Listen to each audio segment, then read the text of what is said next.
so excited and blown away for you to listen to part 2 of my podcast interview with Marie Anderson over fashion, beauty, and entertainment. Every week when I prepare these podcasts to drop, I have the opportunity to reflect by listening so I can hear what it was that we actually spoke on. And I cannot tell you how blown away I was. I literally, my hand went to my forehead when the interview was done. I couldn't believe how intuitively we were aligned with what was going on this more recent times, this week or so over the entertainment industry. The timing was just beyond fascinating. But how we talk about everything from being warriors to getting really deep and raw about some personal experiences that we both have had and how it ties in to the businesses that we're involved with. I really look forward to you joining us around the campfire, and do yourself a favor, listen to the whole hour because it really gets juicy at the end. So, though I can never know what my guests are going to say, this is exactly why I'm doing this. And also prepare yourself because not only is it raw, but my words are pretty raw. So I look forward to you listening. I look forward to you joining me around the campfire. I look forward to you being a part of Camp Fifi Uncensored community. And thank you so much for once again joining me for another episode of what I'm excited to be building and sharing and having people understand that they too might hear themselves in these stories, that they too might have an opportunity to get a deeper insight to things. And that is, on top of being entertained, what my goal is. Thank you so much for joining. I look forward to you hearing, and I look forward to getting your feedback, and have a wonderful, wonderful week. Bye for now. And it's interesting because you walk around this super confident woman that people look up to. And I get that a lot. People just like, that woman just fucking roars. Yeah. And I'm like, like, but at the same time, the quaint me is like, you're fucking right, I roar. You noticed. Oh, good. I'm glad you know. But like, I don't know. Do you go through that, like that sheepish as well as that, like, get out of my fucking way, I got this? Oh, hell yeah. Especially being a martial artist. Well, of course, I'll never forget being on Laurel Canyon and meeting you outside the Gold's Gym on that grassy knoll. Yes, that's so crazy. Yes, I was training with Harold Diamond, world-renowned martial artist, getting ready for my black belt test. So that must have been around, 2003, 4, something like that. Yes, it was. You know why? Because I was... So I think it's so interesting because you're talking 2003, 2004, when we were meeting on that grassy knoll on Laurel Canyon, which is classic because I remember going through that process being like, ooh, no. I don't like this. Too much touchy, too much. And I'm a very touchy-feely person, which is really funny for me that I was like, oh, no, too much touchy. But what I was doing at the very same time that you were doing that was I was training with a heavyweight champion boxer who I ended up dating. And of course you did. Of course I did. But ended up like training with all these pros who kept saying, oh, you need to go pro. And I'm like, no, I'm not going pro. And they're like, no, you have no idea when you get in the ring how mean your face looks. Wow. And I was like, seriously? And they're like, no, seriously, like it's such an intense focus that, and I was like, well, that's not happening. Like, I love the art of feeling confident. I love the form of exercise. I always knew it would align with me. But ironically, I don't like hitting. Like, I like hitting a bag or a glove, but I don't want to hit somebody.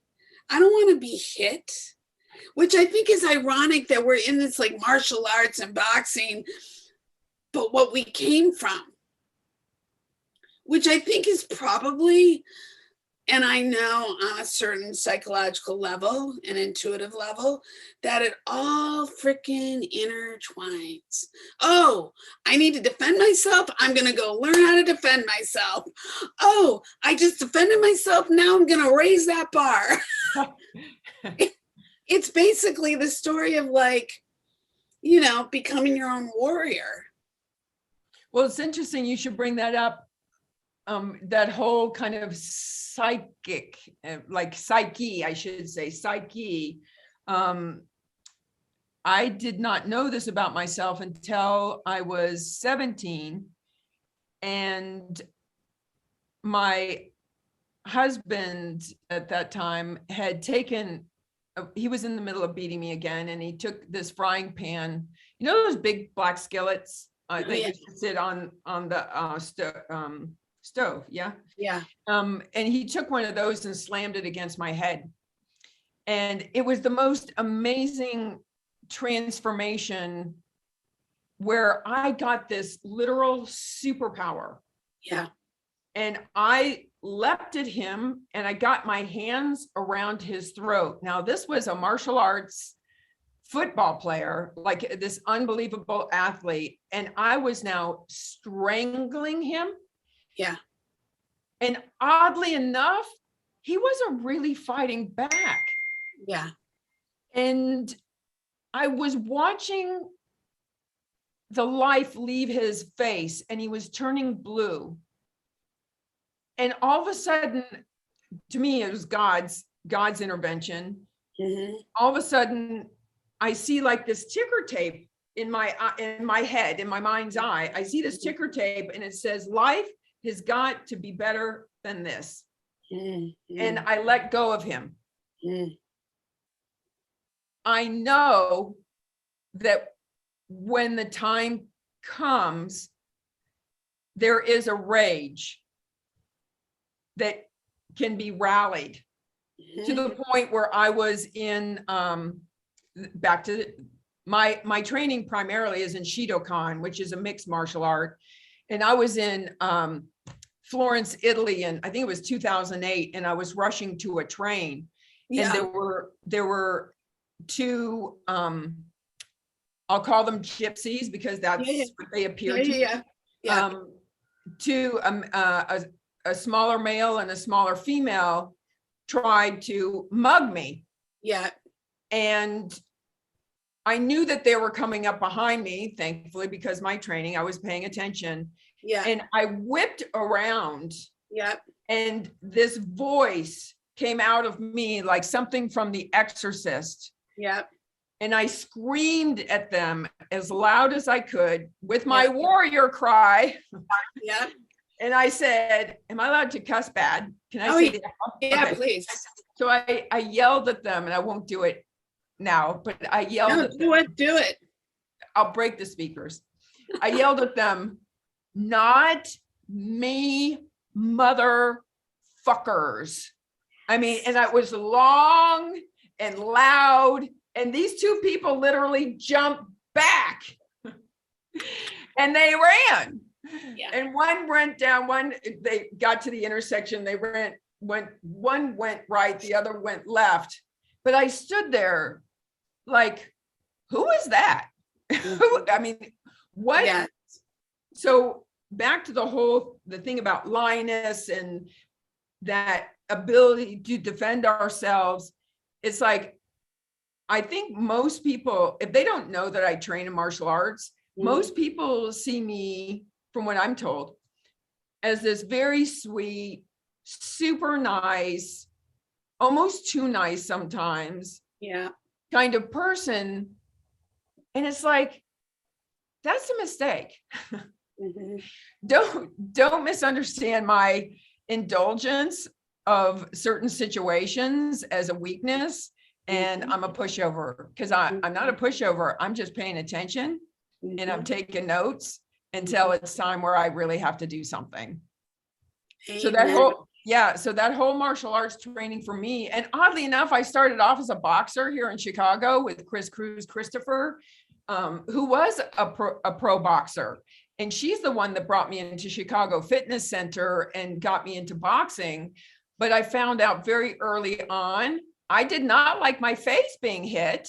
Hello. And I was not a good boxer. I'm a slow athlete. So my face was constantly bump, bump, bump. And the idea of blocking and bobbing and weaving, that just wasn't coming up for me very quickly. So that's why I ended up getting into the martial arts, because I needed more appendages, because I needed more tools. You need to be an octopus versus just a focus like, and that's the funniest thing, because literally the very first time I stepped in the ring, which was literally just to learn my first few moves. One, I was a trained dancer. So bobbing, moving, yeah. Oh, let's choreograph this. We got this. And the first thing I said to who then became my boyfriend down the line, because I was actually with my husband already as a boyfriend. I wasn't married to him. We then unfortunately broke up for a short time that I called out, and then ended up with the boxer. But the very first thing I said to him in that moment was, I'm here to box and learn how to spar and lose weight. Do not touch my face, because if you touch my face, I cannot tell you what the control, I will hit you fucking back.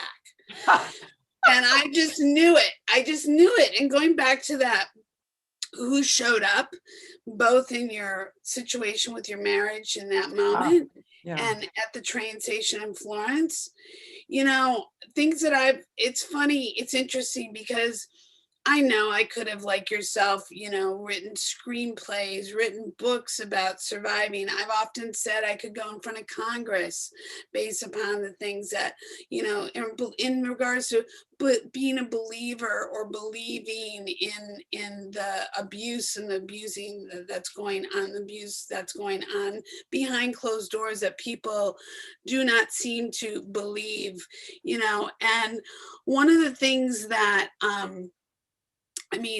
I've never really talked about this series of events publicly, of things that people would not believe, and when I left my marriage, which you are familiar with, being with Dan, who, because of you, did I meet Dan, when I left that marriage and walked into what I didn't realize was going to be a domestic violent relationship off and on for 5 years, I have no idea where I got the skills to protect myself, because to the best of my knowledge, I had never been in a situation that I had to defend myself. I know that for a fact. And yet, there were moments like yourself that I don't know who showed up, but I was grateful that I showed up however I showed up defending myself. But I also was told after the fact that there were moments that I really should have died in these moments of heightened abuse. Yeah. And that all of a sudden everything would dissipate. And I was even asked, do you remember those moments? And there were a couple of those very heightened moments throughout, off and on. And, pregnant 3 times. I had never been pregnant before. I didn't get pregnant as a girl. Thankfully, I didn't get pregnant in my first marriage. Never protected, by the way, in 7 years, never pregnant. No sooner get out of this marriage, in the process of divorce, like when papers are filed, immediately within 4 months, I'm pregnant.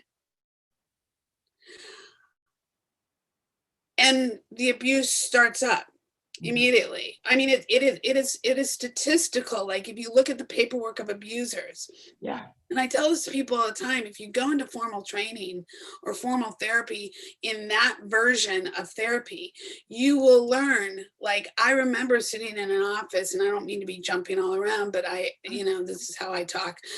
That literally sitting in the office after getting out of that 5 years later, and there's 6 pages, Marie, of copy.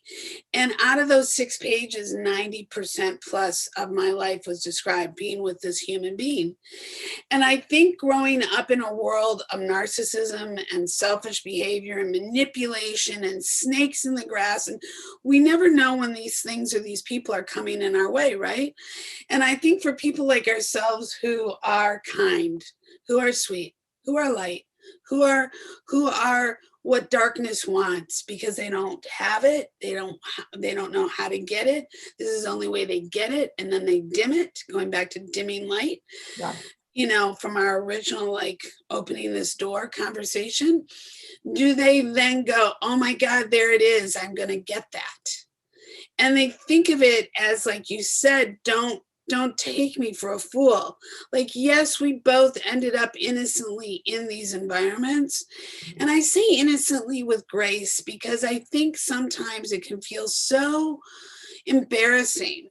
So, like, how the fuck of all fucking people did I end up in that fucking situation? Like, I have better things to do with my time.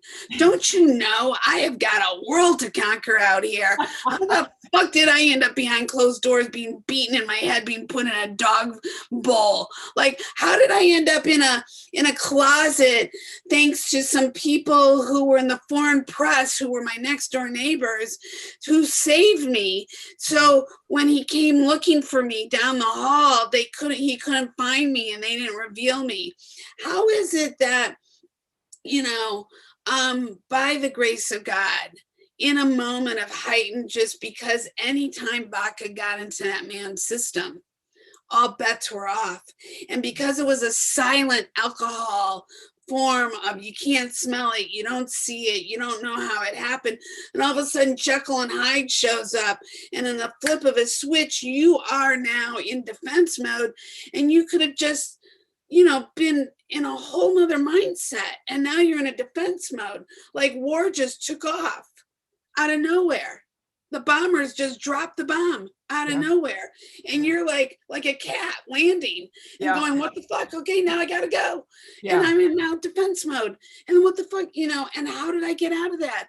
And now scrambling my house and 3 dogs and going into safety mode, but no shelter will take you because you got 3 big dogs. Or like, just 5 years of off and on, of no family, no friends around, no nothing. Like, it wasn't that friends weren't around. It was just that in this industry, the entertainment industry, friends are a very loosely used term. Yeah. So, as we both know in our careers, how many people have actually been with you for the last 40 years? Yeah. That are still in your life?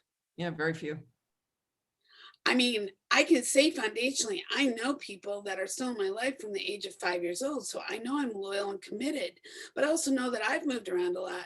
So to look at somebody like you, thankfully, even through technology, we can have this yummy, loving conversation, very authentic and real, exactly the kinds of things that why I want to do this platform. Because, yeah, we could have thought we were walking in to talk about the business, but I did, what I love about conversing is you never know what peels back and gets revealed. And this to me is the core of how and who we became, who we become, and where we're going forward. And what's so important for people to hear, that we're 2 very real, authentic women who have lived a lot of life, and we've just like skimmed the surface of the life we've lived to get to where we are and what we've seen, and why I love you so much, and why I think anybody who has you in their life, however they have you in their life, is so very fortunate to have you in their life, because you are somebody who does care, does see, does hear, is present. Even maybe in times that you didn't want to be any of those things. maybe at a time when things got really dark and you said, you know what, the basement floor has been hit. Yeah. Yeah. I have nothing to give you. Have you ever had that moment? Oh yeah, I was 16 and attempting suicide. I mean, who the hell knows in 1975 in Cocoa Beach, Florida, anything about suicide? Like, that it's not like people were talking about it, or even kids in school fantasize, what I mean? It was like, for me, how did I even come up with that? I don't know. But the point is that I I had no hope. I saw no future. And I was tired of being beaten by my mother. I was tired of being beaten by my husband. I was tired of being told I was stupid. In school, I was tested as a lower learner. I did not feel like I was of value to anybody, and that terminating my life would be the easiest thing for all involved. And I love sharing this story because this goes back to being nice or whatever. I am definitely a caretaker. Mm-hmm. And if you can appreciate this twisted humor, so the backstory, so I knew what I was going to do. I had this massive vial of pills, and I went to a bar, which we did. I was 16 then, yes. So back then in Florida, they didn't check your IDs, and we looked older. And so my best friend Janet, who's still my best friend, Janet, her boyfriend at the time, Paul, my husband, and we go to the bar, and I waited for them to get just drunk enough that I thought that they were so engrossed in their conversation, they wouldn't pay attention to my spending some time away. So I just said, you guys, I'm going to go to the bathroom. And so I went to the bar and I got this huge pitcher of beer. And then I got into my husband's Buick Skylark. My face for first car. I love a Buick Skylark. You're talking my game, girl. And it was like this really pretty blue, this kind of a light sky blue kind of thing. But anyway, I sit in the car and I've got the windows up and the locks down, and I'm just sitting in the front of the car, assuming that I'm going to fulfill my objective. And I sat there gobbling up the pills and drinking the beer to wash them down. And probably about 8 to 9 minutes into that plan, Janet comes out and sees what I'm doing in the car, and she starts screaming at me to stop. And I'm like, no, let me go. And she starts slamming her hands on the window. Now I'm starting to get worried about my girlfriend cutting her hand.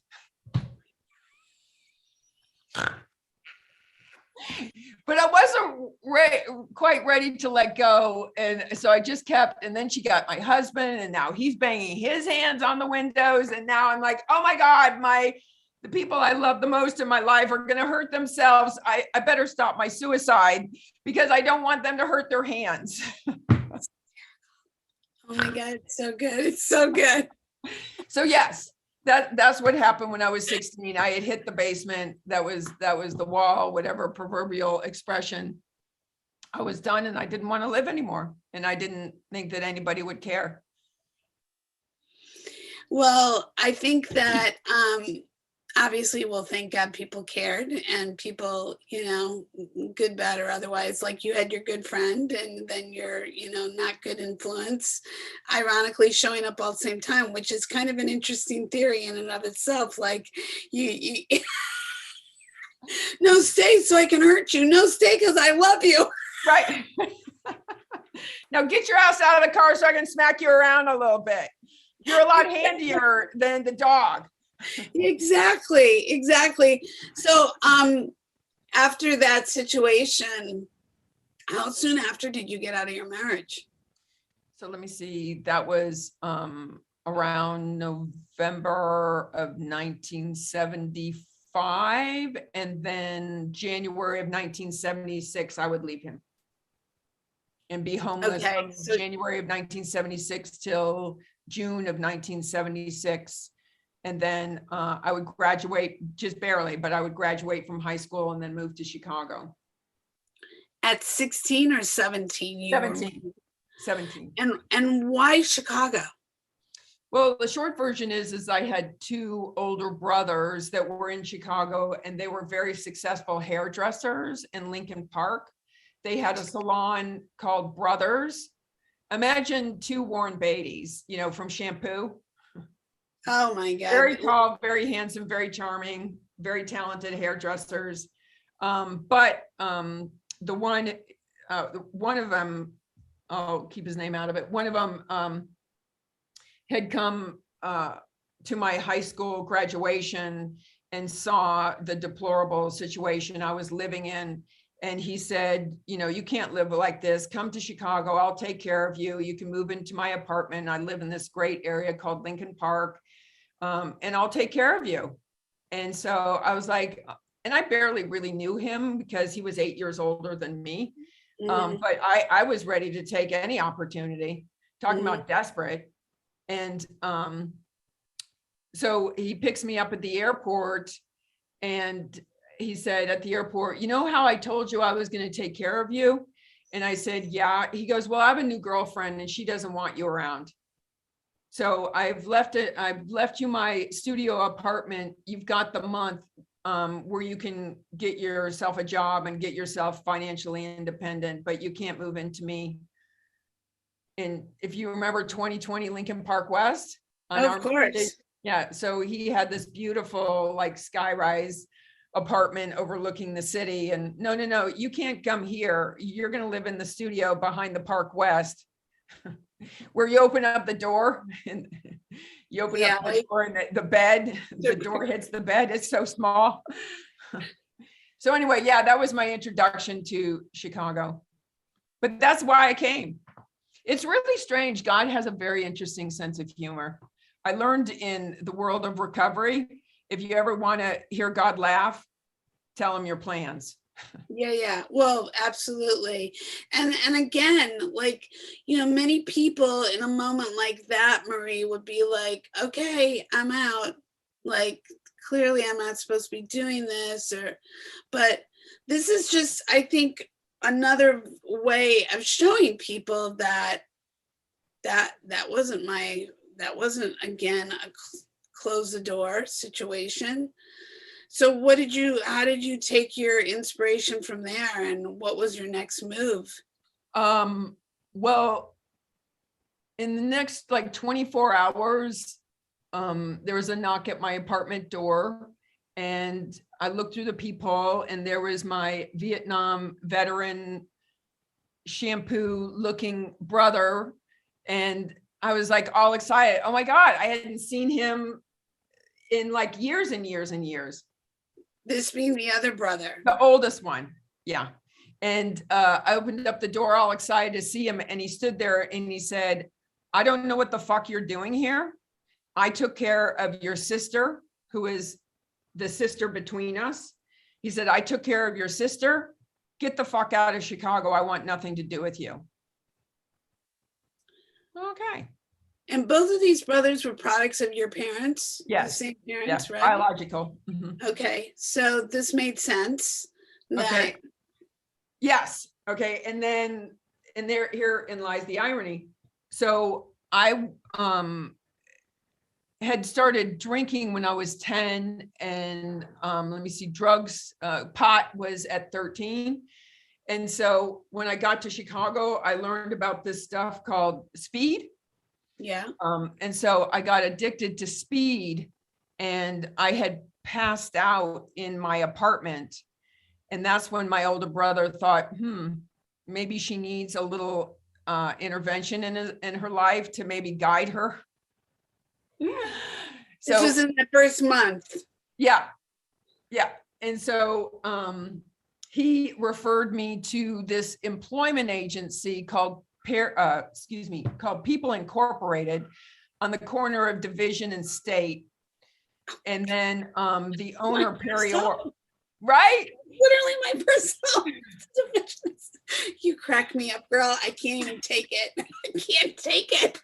So it'll get better though. Hold on, because it's going to really strike home. So so my oldest brother referred me to the owner, Perry Orr, at People Incorporated on the 3rd floor of 8 West Division.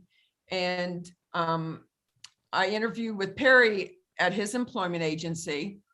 And now this was a kid just graduated from high school, and the only skills I had was my junior high typing and the job program that I had through my senior year of high school, where I was administrative assistant at City Hall, taking mail to the firemen, or, like, it was just random shit I think they made up. But anyway, the point is that, I took those little bit of skills that I had and the only nice outfit that I had to interview in. And Perry said, all right, kid, call me tomorrow morning at 10 a.m. and I'll let you know if I've got any job openings to send you out on. So I sat there with the phone. If you remember the telephones, the big black ones with the rotary dial. And so I had that on the bed, and I was sitting there waiting for 10 o'clock to happen. And at 10 o'clock, I immediately picked up the phone and I called Perry and I said, hi, Mr. Orr, this is Marie Anderson, following up from my interview yesterday, because we were taught in our job program how to use the telephone. And that was an excellent follow-up, by the way. Thank you. And so Perry said, you're hired. I said, what? He goes, you're hired. He said, all I wanted to know, were you capable of following direction? Mm-hmm. And I asked you to call me at 10 o'clock. You called me at 10 o'clock, and that's the kind of employee that I want.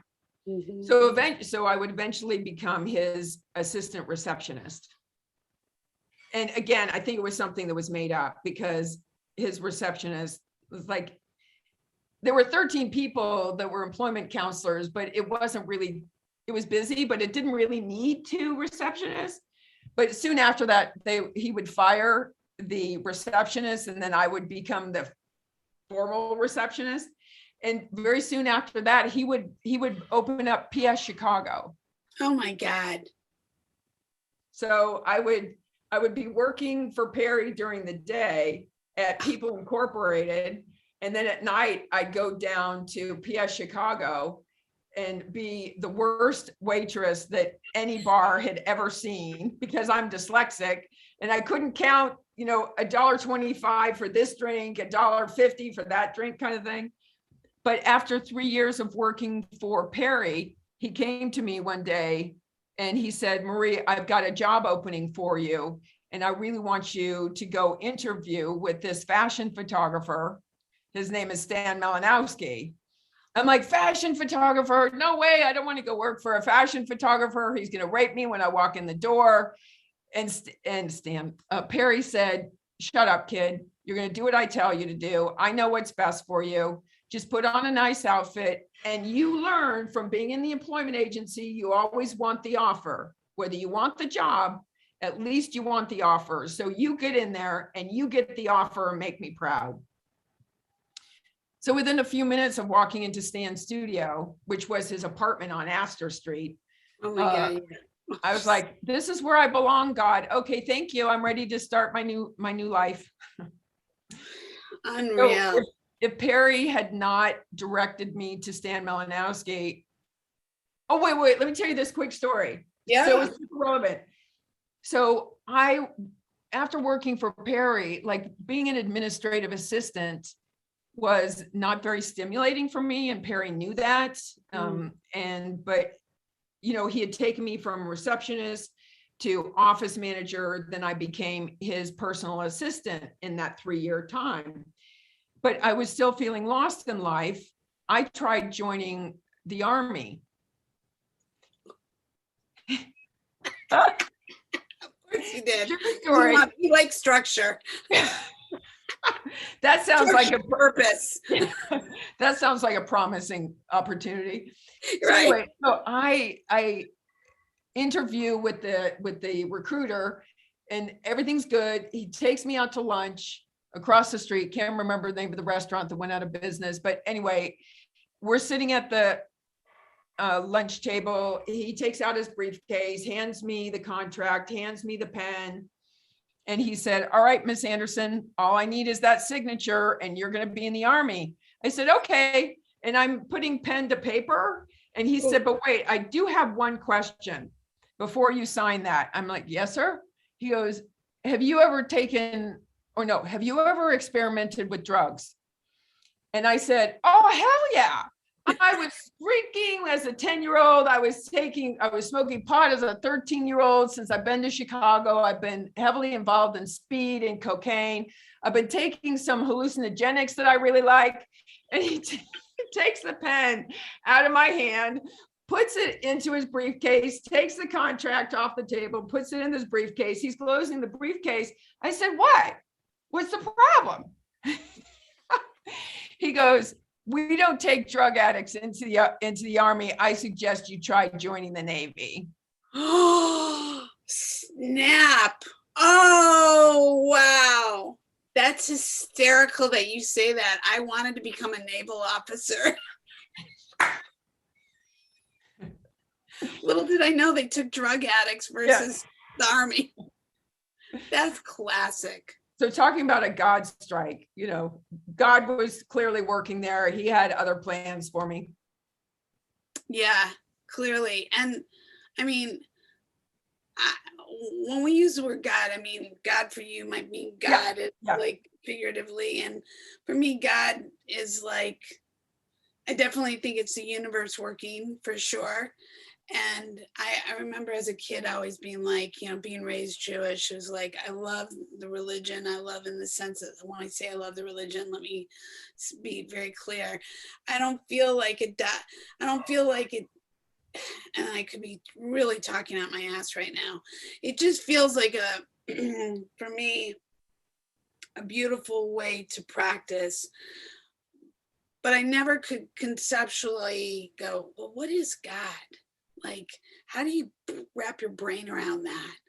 But I definitely do believe that there are these moments in time, all of which you just before mentioned, that are these moments where, whether it's angels, moments, universe, energy, stars align, whatever you want to call it, that's meant for you to come to that point in the road, be like, I'm going to either go this way or I'm going to go this way. And now I'm going to be driven that way because of X, Y, and Z.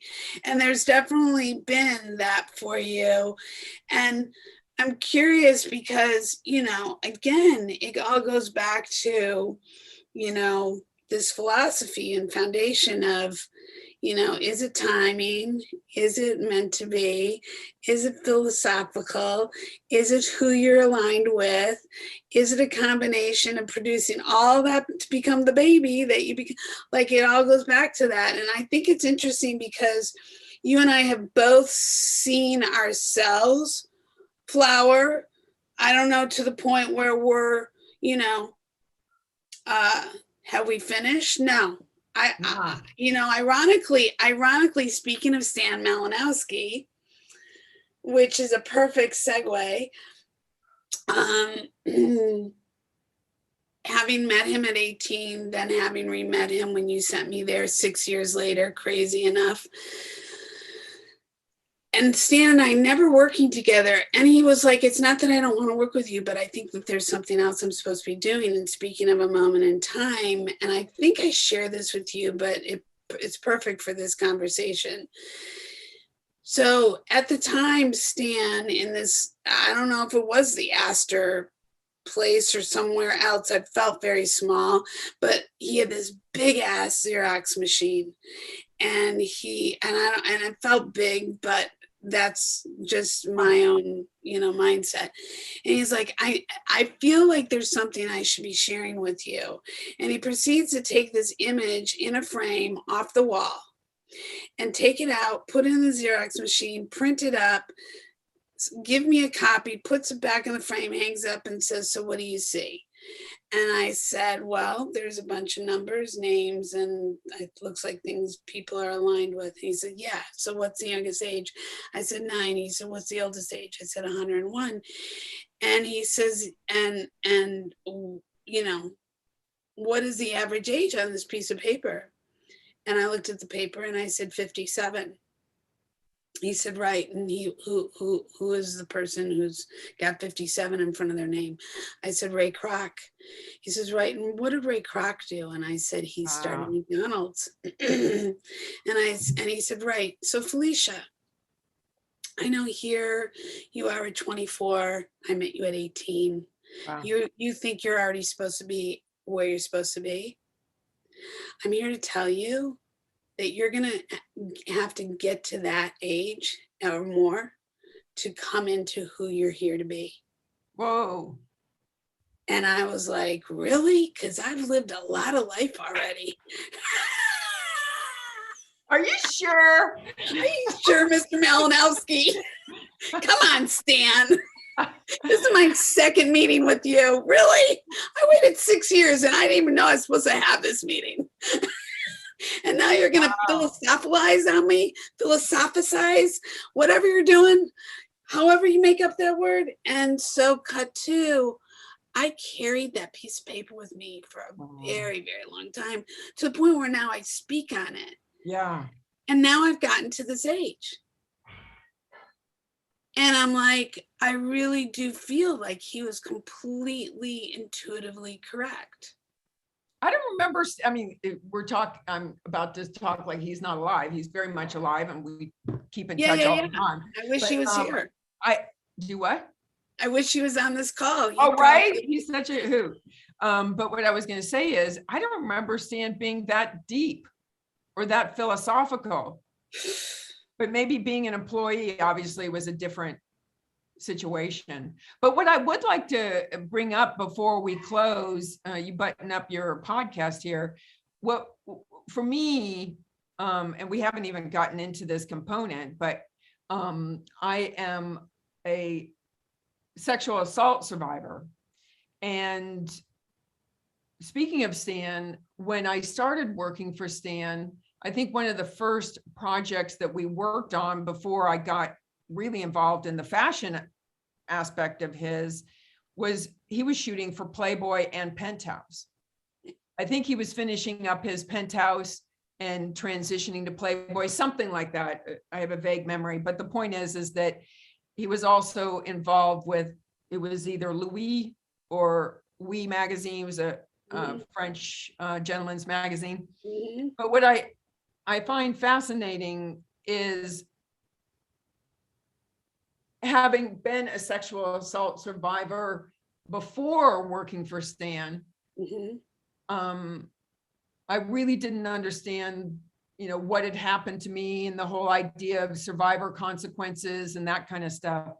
But I do remember being on set with Stan and telling myself, yes, we're here. This woman is nude. Her legs are open. She's not wearing any panties. And my job is to make sure that her face doesn't shine. Right. It was incredibly awkward to me, but I didn't know why. Right. I did not have enough awareness, but like my soul just felt very uncomfortable. But at the same time, I was trying to appreciate her beautiful body. I was trying to appreciate her beauty, the lighting, the beautiful luxe garments that Stan had as accoutrement, because they really weren't like covering her body much. Right. There were multiple girls. And then flash forward, I would become, involved in the elite network. And then I would overhear a conversation, which this year I've been on 60 Minutes Australia and Vice TV and 66 Minutes France. And I've been very vocal about this since I overheard this conversation, but it was about late 1989 that I overheard a conversation between John Casablancas and Joël Marie from Paris Elite, defending themselves for sleeping with 13 and 14-year-old girls. Then I knew that was a problem that I could not be a part of. And slowly things started coming together for me to start understanding about inappropriate activity, and I don't have to accept the fashion business and the sexual impropriety that happens, or the hostile work environments that happen, and not just in fashion, it happens anywhere. Look at the gymnasts that have been in the news for years, and the Sandusky and the football, it just goes on and on. But I was involved in the fashion business, and as a result of hearing that conversation, I think I was 28, 29, somewhere around there. And no, I was 30.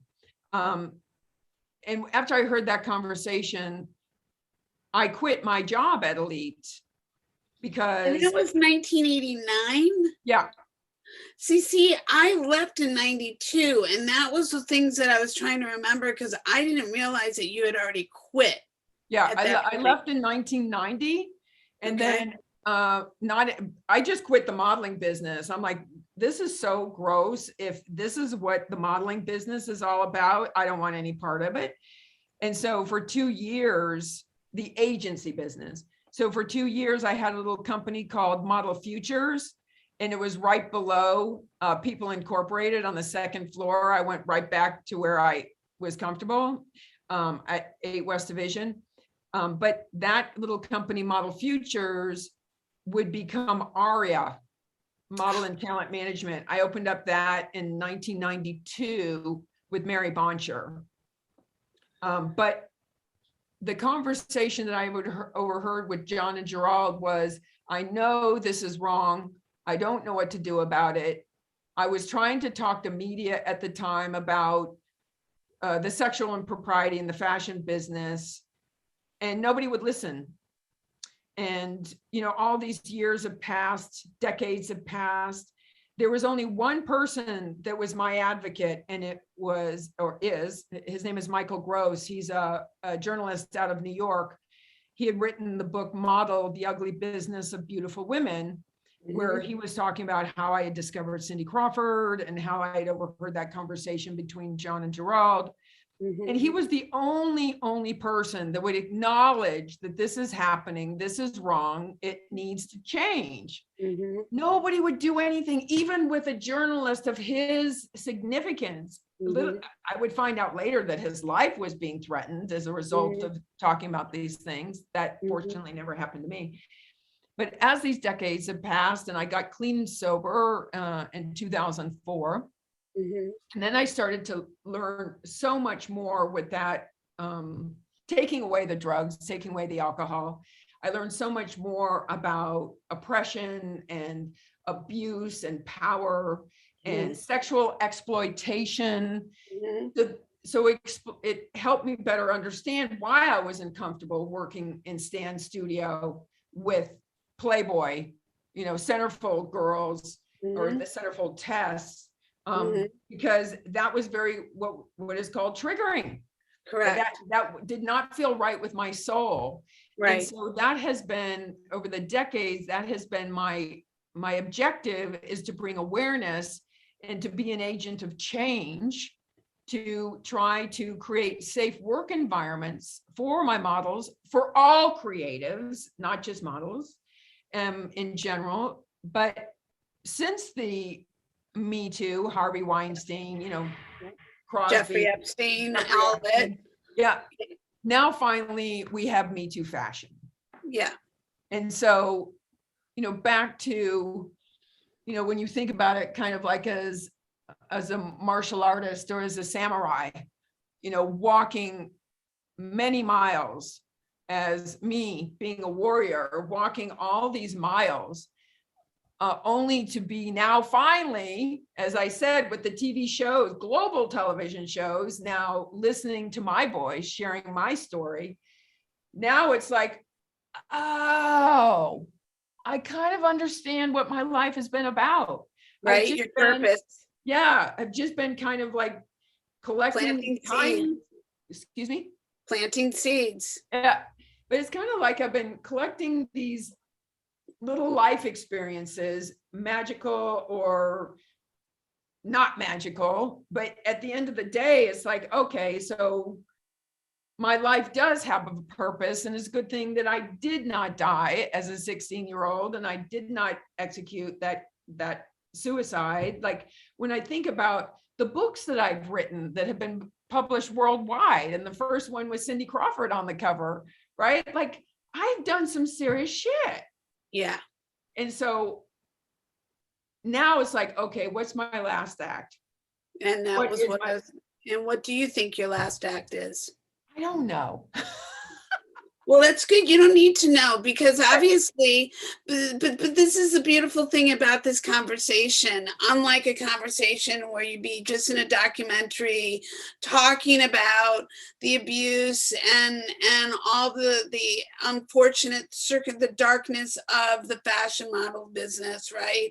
You get to see in this conversation, hopefully different than maybe other conversations, because of our connection and our journeys, how all of these things have led you to this place, how all of these things have been a purpose, how all of these things have made you the empathetic, intuitive healer who has been the teacher, who has been the warrior, who has been the journeyman, who has been the woman, who has been the inspiration, who has been the voice, who did set those precedences. And I relate to this because as you and I have had these kind of parallel lives, you know, why I didn't know you at Quit Elite was because my film career was taking off in 1990.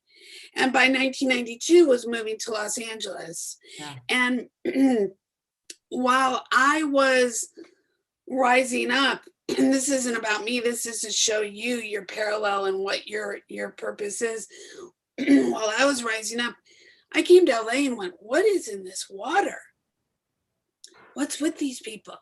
Because I started coming up against some seriously famous, abusive people that I was aligned with as their personal hair and makeup artists. And no matter how many times I rose up, people would try to pull you back down. Yeah.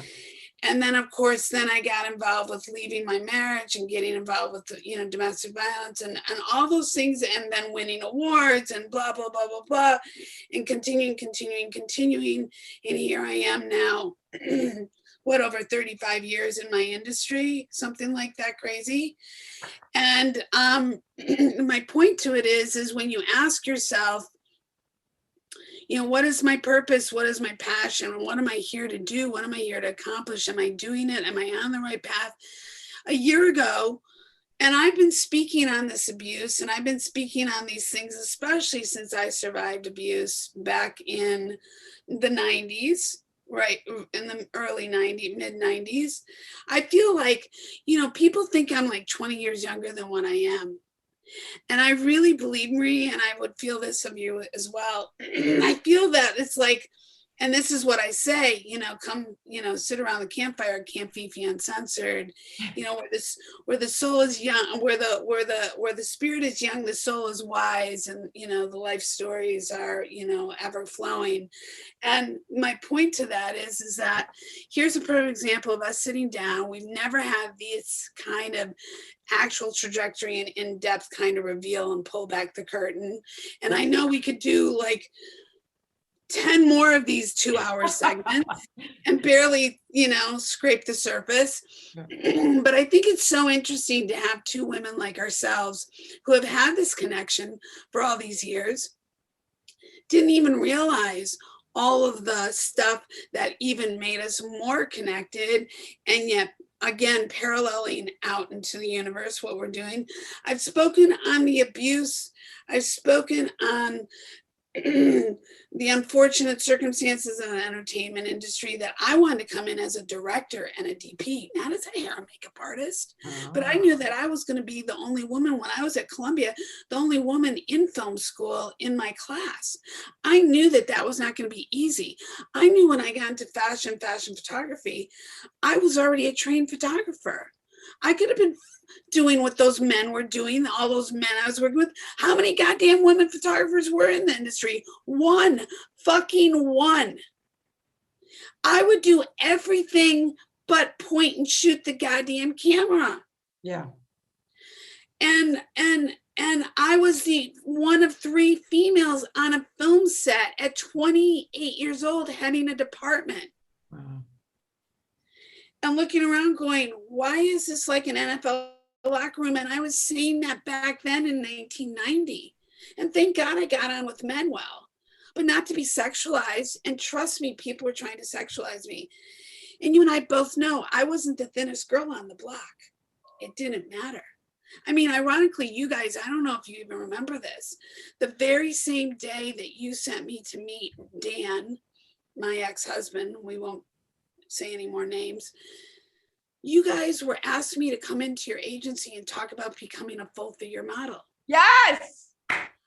Yes, I remember that. I'm like, you women are crazy.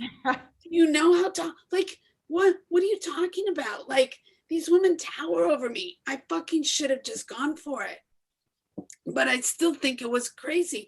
But again, those moments were like, okay, well, you know, why does one take another? Why did one? Yeah. Listen, yeah. I was 24 and I was submitted for a Michael Mann movie. I don't know if you know this. No. And I got the part. This is before you met me. I had gotten the part. And I was a lead in everything I went out for. Wow. And when I got on set in full hair, makeup, wardrobe, everything, the man, the myth, the whatever, comes onto the set when all cast and crew are in place, walks on set in front of everybody and says, get the fat girl off the set. Holy shit. So what you don't know about me is that as much talent as I have in this little sliver, and I mean that with great humility, and all the people I made laugh and cry and entertain through my dancing, my singing, and my performing, all coming up, shut me right out and down right then and there. And I made a decision I was never going to put myself in that position again, which is why I went behind the scenes. And then I've dealt with years and years and years of putting Humpty Dumptys up on the wall. Don't get me wrong, I'm not saying people aren't talented and gifted, but a lot of putting people up on the wall and supporting. And look, I love what you said about doing things selfishly because you get things out of it and the whole thing. Well, of course, so do I. But I'm also done with being, dimming my light, which is why I wanted to do this platform so I could bring other people into this world as well, because of what I've always been good at doing, not because I need to be heard, but because I have been told so many times how many books I need to write, how much speaking engagements, all the things that I've done throughout my life, just people aren't aware of it. Why I've also invited people like yourself, women, into my life, into this podcast, because of what you know about me, but what you don't know about me, and what I know about you and what I don't know about you, and what more people need to hear about people like us, so they know that they can too get up and fucking go out into the world and do something masterful and powerful and affect and inspire and change people's lives. And know that if this door closes, go fucking kick open the next door, because it's right there. Yeah. Get the fuck up, because you've got the power within you, and fucking snap out of it. And fucking know that you're here for masterful reasons, to make people laugh and to make people cry. And just because you come across one sick fuck, it's just one sick fuck. Yeah. To not give your power away, but to put your power forth in the most God-given way and spread it loud and proud. Damn it. Because, like you, just this last year, I was writing this story about this industry that we're now on the precipice of, do we or are we or will we strike? Yeah. And all these people are now coming out with their stories anonymously about the abuses that people were not prepared for and that people couldn't talk about. So I think the beautiful thing is, and I know we're going to have to wrap this up, but we're going to have to do this again. So know that we have a date going forward. We just have to figure this out. Okay. But know that I think the purpose of this conversation for you and me is to not only be able to be in our own safe zone that authentically allows us to just be us, but allows us to be able to share us so other people can hear themselves in our stories. And then in turn, be able to look themselves in the mirror and go, if they could do it, so can I. Awesome. You're here. So much. You are just such my heart. It makes me smile. My cheeks are vibrating. I love you so much. I know we're on a time thing, so we're going to let you go. I just want to thank you so much for being here. I know we've just barely scraped the surface, so please be my guest again for another 2-hour session because I want to talk more with you. Anything for you, Felicia. Mwah, Marie. Love you so much. Mwah, mwah, mwah, mwah, mwah. Be safe. Talk soon. Have a great day. Love you. Love Okay. you. Love you. Love your show. Love you. Love you.